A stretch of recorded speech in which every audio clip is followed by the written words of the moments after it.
again, read where we are. You remember Jesus is coming out of the temple complex, and his disciples point out the magnificent temple.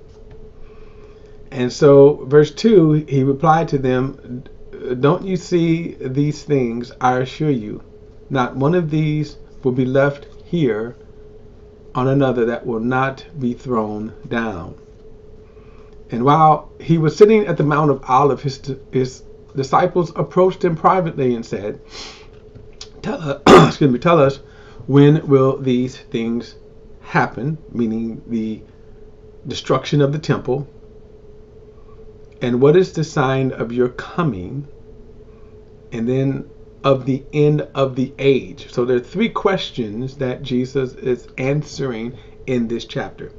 We could also say chapters 25. Chapters 24 and 25 really is one chapter because it's one thought. You would also note that the disciples came privately, but when we get to the end of this book of Matthew, there's one statement here that Jesus is going to make as he is preparing to ascend into heaven. He says, "Whatever I have given you, give to all the disciples." And I make that because nothing that God reveals in terms of revelation, prophecy, that nothing that God reveals is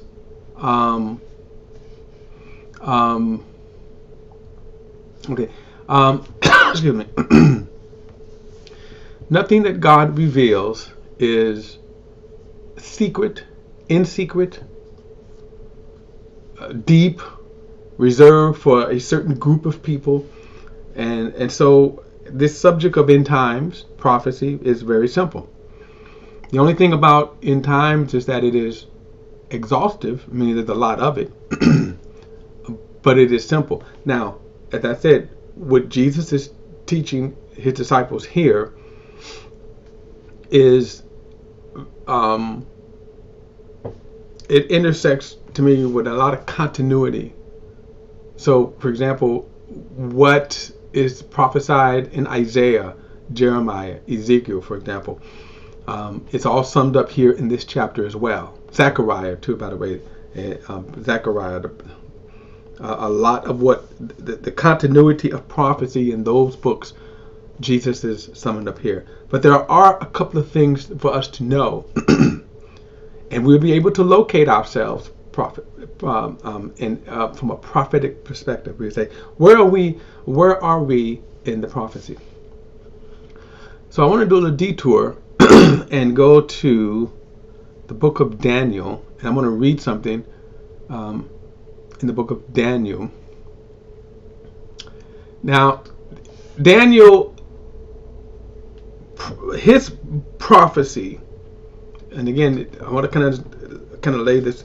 Daniel's prophecy is unique in the Old Testament in this way. Most of the prophecy,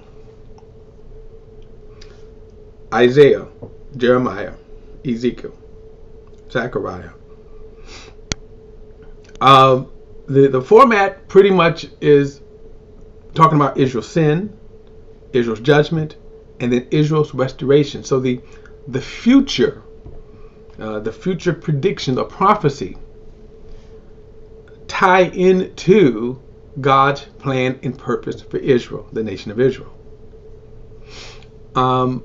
When we come to the prophecies of Daniel, Daniel shifts the prophecy and talks about a global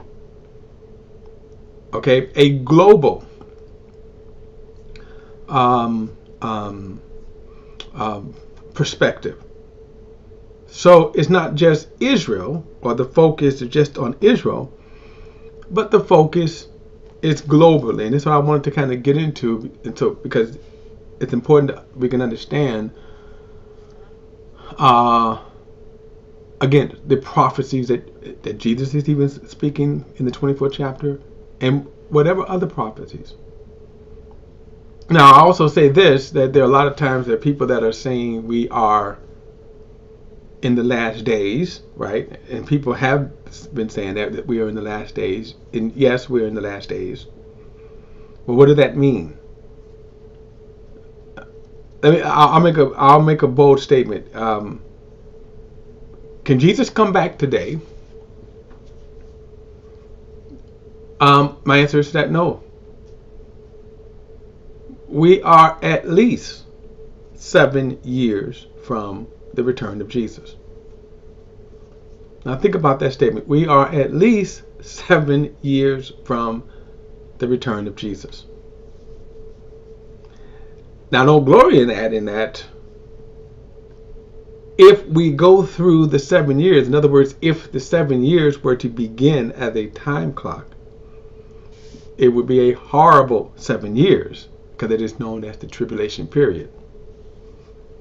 And that's something you don't want to be in. So that's what I mean. So I want to go to, again, Daniel, and I want to, the book of Daniel, the whole entire book is really based upon this dream that God gave Nebuchadnezzar. The entire book. In other words, that's what this book is about. And so what happens is that God, so let's kind of back up a little more. So the writings of the prophet, remember I said that the writings of the prophets, which began around Isaiah, that's not to say there were no prophets before Isaiah, but when we talk about the section of the Bible, excuse me, where we're talking about the writings of the prophets. Okay, so around Isaiah, God begins to warn Israel prophetically, you guys are sinning. Judgment is coming because of your sin. Turn away from your sin. Here's what's going to happen if you don't turn away from your sins. I'm going to bring, and he even names the king from the north, Nebuchadnezzar. All right. This happens about 100 plus years before Nebuchadnezzar comes.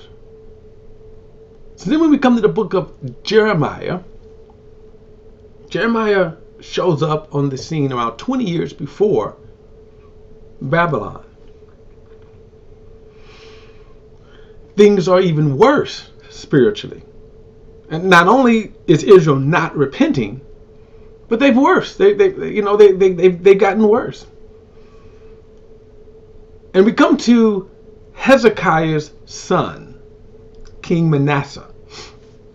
He sins so bad that he makes all of the other kings look like saints, which was pretty bad. Like Ahab, remember, set the bar of sin. When you read through the Old Testament, then you'll see a reference where you sin like Ahab. So he set the bar. And there are a couple other kings where they lowered the bar. So you got Ahab and you had a couple other ones. They say you sin when it was said you sin like these kings, it was bad. But Manasseh outdid them all. And so he gets conquered by the judgment of God. He gets conquered. They put hooks in him and drag him away. He's really treated bad. And in his humiliation, and he humbles himself before God. And God hears that humbleness, responds to it. He gets released from jail. But God says this, but the sin that you guys did, it's irreversible. In other words, Manasseh sealed the doom. In other words, so it's not a matter of turning around. Babylon is coming. And the prophecy now is, here's what you should do when they come. Basically surrendered. Now Jeremiah comes along. He goes through the entire death of the nation, which was brutal. So if you want to know why they call Jeremiah the weeping prophet, that's why. Because it was a horrible time. Now you think about what you saw just when you saw the siege of the U.S. Capitol. Think about what you saw if you were old enough, and just think about the not September 11th, 2001. Just think about the how that day, how that went, how the day unfolded.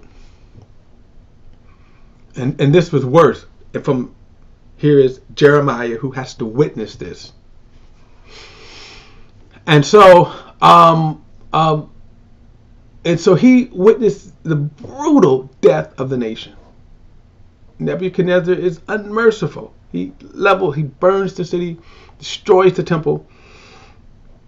Okay.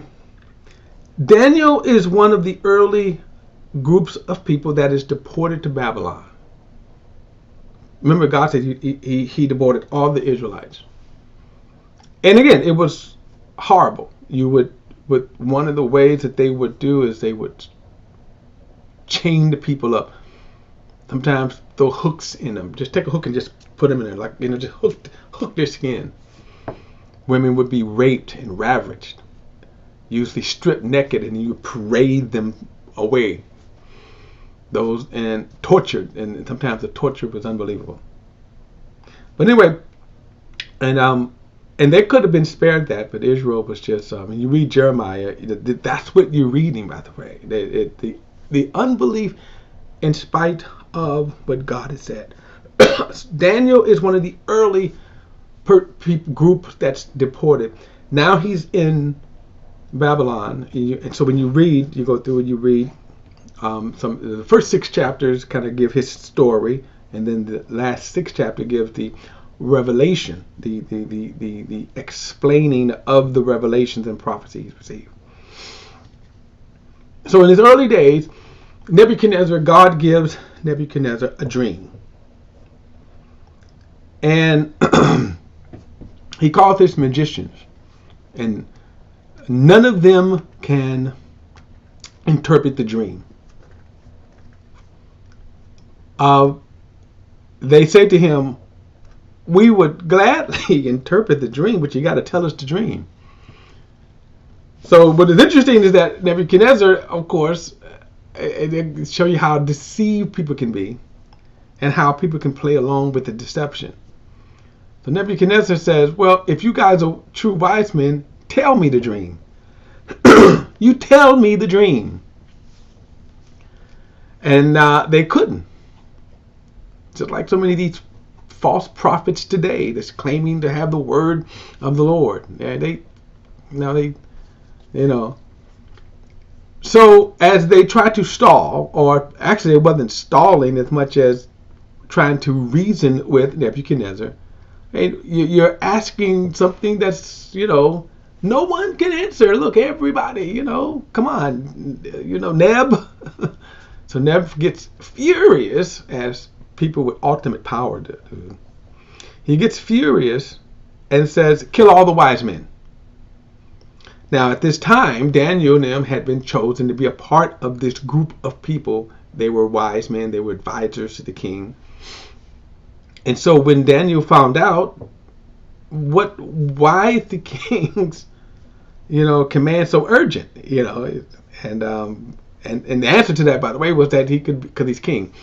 But he said, look, give me time. Let me go and pray, and I'll give the king the interpretation. He goes, he prays to God, which is God's plan in the first place, and he rushes in. This was so urgent.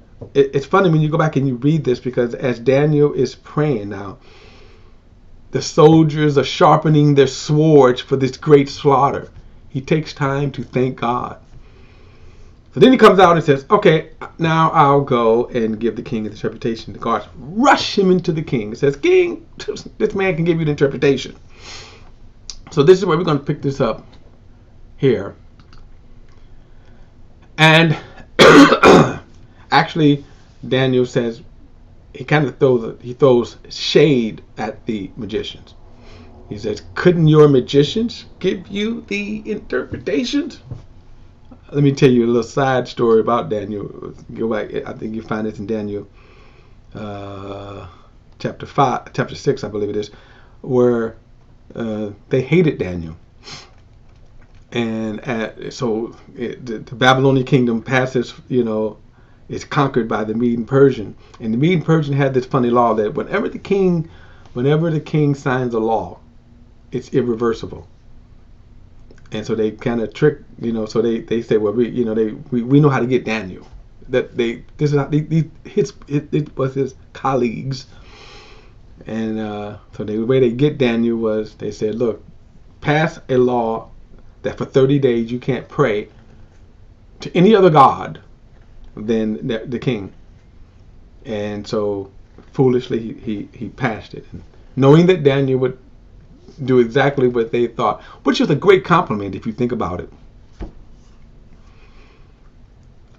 Think about that they complimented his integrity so. Now think about that they compliment his integrity so that this is how we know we can get him, by his integrity. And sure enough, he didn't. He went straight home after hearing the king had signed the law that you couldn't pray for 30 days. Think about that, 30 days. He went home and opened his windows and prayed. But anyway, it kind of shows you the tension that Daniel had in this foreign land, in this pagan land. But anyway, you see God's plan. Anyway, so this is where we're going to pick it up in Daniel chapter 2. He says, verse 31, my king, as you were watching, a colossal statue appeared. The statue, tall and dazzling, was standing in front of you, and its appearance was terrifying. The head and the statue was pure gold. Its chest and arms were silver. His stomach and his thighs were bronze. Its legs were iron, and its feet was partly iron and partly fired clay. And as you were watching, a stone broke off without hands touching it, struck the statue and its feet of iron and clay, and crushed them. Then the iron and the fired clay, the bronze, the silver, and the gold were shattered and became like chaff from the summer threshing floor. The wind carried them away, and not a trace of them could be found. But the stone that struck the statue became a great mountain and filled the earth. Now this right here, this image, this picture is a prophetic picture of the end of the age. We have it from this time, Daniel's time, to the end of the age. This is like a artist's rendition of the image, right? And you could sort of kind of get an ideal what Nebuchadnezzar saw. Well, this is, but notice what's important to understand, and the reason why I chose this one is it kind of breaks down what the picture represents. Okay, what the picture represents. It is a human. It represents man's time. It represents, well, let me kind of go back because we can kind of understand. See if I can find it here. Let's see.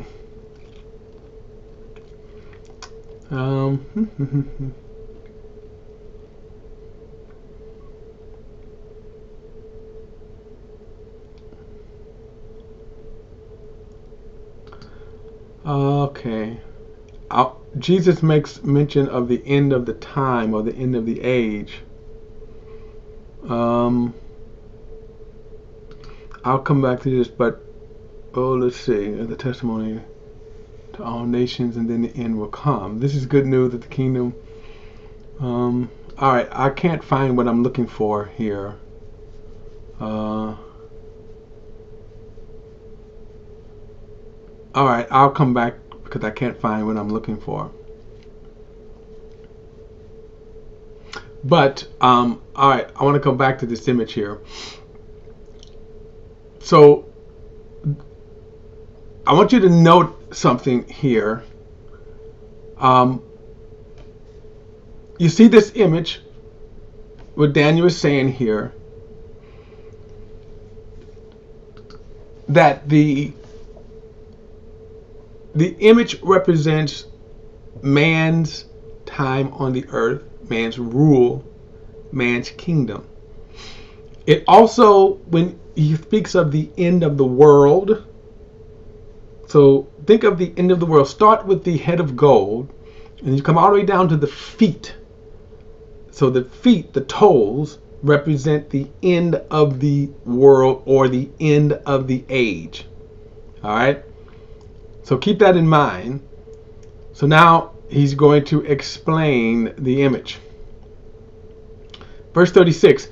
This was the dream. Now we will tell the king its interpretation. Your Majesty, you are the King of Kings. The God of heaven has given you sovereignty, power, strength, and glory. Wherever people live, or wild animals or birds of the air, he has handed them over to you and made you ruler over them all. You are the head of gold. Now, I'm going to read verse 39. After you, there will arise another kingdom inferior to yours. Then a third kingdom of bronze, which will rule the whole earth. I want to pay attention to that statement, which will rule the whole earth. Now, what is different in the Daniel prophecies, okay? If you want to, I'm trying to see here, if Daniel's prophecies, unlike, let's say Isaiah, Jeremiah, Ezekiel, for example, they focus on God's plan and purpose for Israel.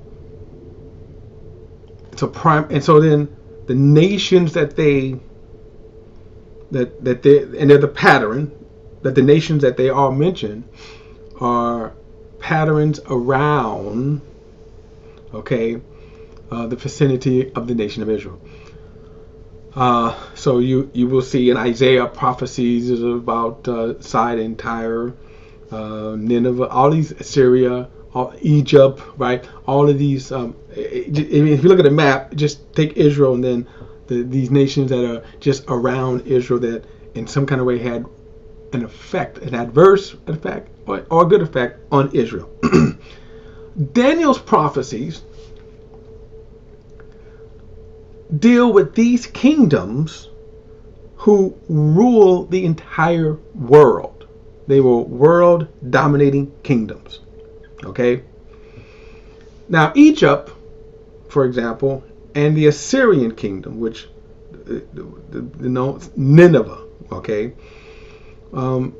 they were in their respective times the greatest kingdoms on earth, but they did not rule the entire world. That's the difference. These kingdoms that Daniel was speaking of will rule the earth. So let me put my thing up here. So remember he said that Babylon, which was the head of gold, right? So it ruled from BC 605 to BC 539. Actually, let me just kind of look at this too. When you look at these kind of BC datings, and it's kind of like looking at time in reverse, but it's not. It's not looking at time in reverse. It's you start at 0, and remember you got AD and you got BC. BC. And just to kind of simplify it, AD is after, I would say after Christ, in BC before Christ. Now, technically, the BC and AD doesn't necessarily mean that, but let's just stick with that to simplify it. So if you start the clock, and for some reason this is how time starts then, right? How they start, you go from the Old Testament. BC starts then 0 and it starts going before the death of Christ. All right. So it's still this is the same amount of time. For example, if you look at the Babylonian Empire here, so it was conquered in 539 BC.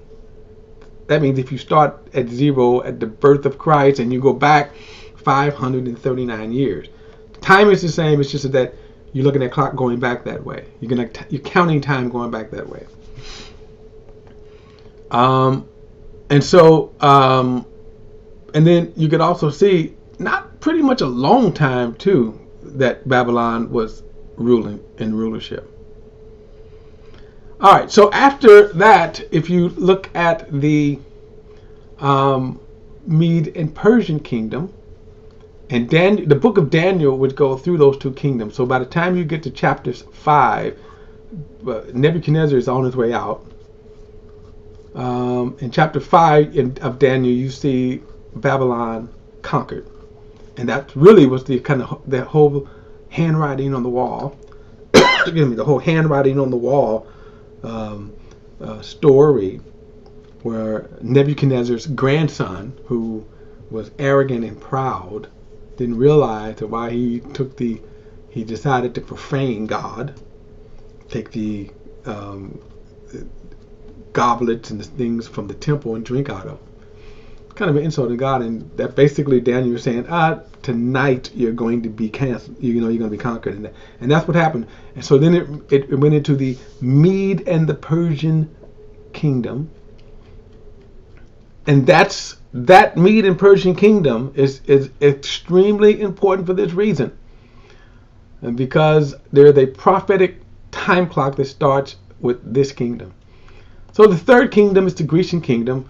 And it is Alexander the Great. And then, of course, Rome. Now, Rome starts around what? AD 168. Remember I said that one of the Pharisees, the group, the Sanhedrin, the Pharisees and all that, that's when they came to power as well. And then the feet, that's future. Now think about that. The feet with the 10 toes, that's future nation there. Now what's important about understanding that picture, the prophetic picture, remember he said it is a prophetic picture from Daniel's time, right? So Daniel's time around 600 BC, right? Unto the end of the age. The timeline is important. As we're going to see, the timeline is important to understand that.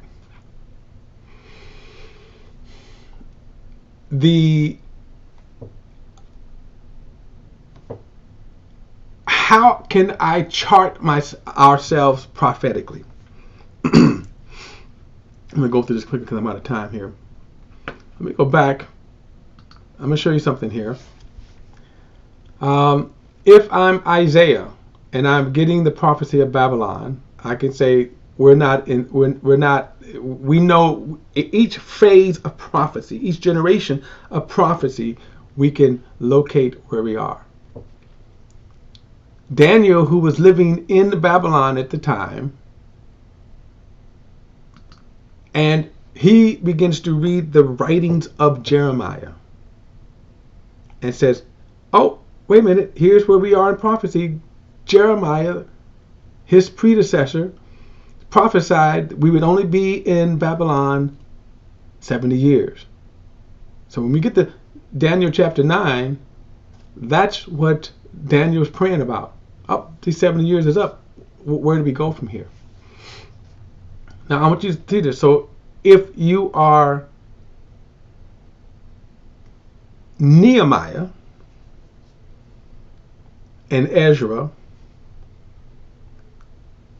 King Cyrus issues a decree that starts a prophetic countdown clock.